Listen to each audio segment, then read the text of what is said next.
Hello and welcome to the NWS Columbia Weather Q&A session.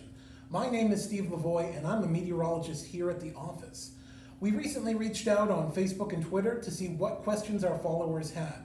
We got several great questions, all of which we'll answer in this video. Let's get started. April Blake asked, am I less likely to get a tornado near me if I live close to a river? There are several common myths that have led people to believe that they cannot be impacted by tornadoes because of natural or man-made features in the area. One such myth is that the presence of a body of water, such as a river or lake, will prevent the tornado from reaching them.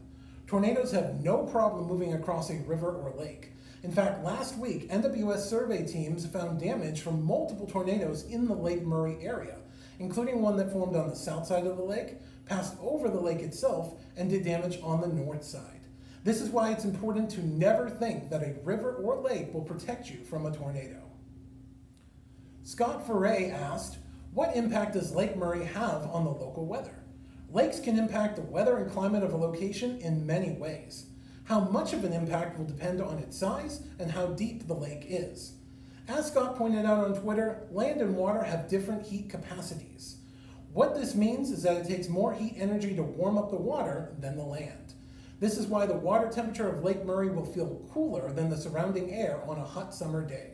The reverse also applies in the winter, when the water temperature will feel relatively warmer than the surrounding air because it takes more time for the lake to lose its stored heat compared to the land.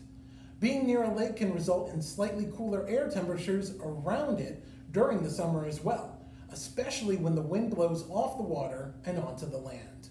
Larger lakes are capable of producing lake breezes that extend well beyond the lake. Very large lakes, such as the Great Lakes, are capable of producing lake effect rain or snow showers, which are typically created when cold, dry air from the land moves over the warm, moist lake body. Our last question comes from Christine James, who asked, does lightning change the pH of raindrops, and if so, is there an impact? This is a great question and one that I actually had to look up. And I did find the result of a study done in the late 90s in Georgia that showed collected rainfall was more acidic when it fell in the presence of thunder. When there was no thunder, the average pH recorded was 4.05 versus 3.63 during a thunderstorm.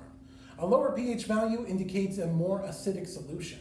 And the study speculated that the rainfall was more acidic because the lightning can increase the production of the reactive chemicals needed to oxidize the pollutants. So this basically fits in with earlier studies that had suggested that lightning also generates high levels of ozone. Well, those are all the questions we had this time. If you aren't doing so already, make sure to follow us on Facebook and Twitter so that you can participate in future videos like these. Thanks a lot and have a great day.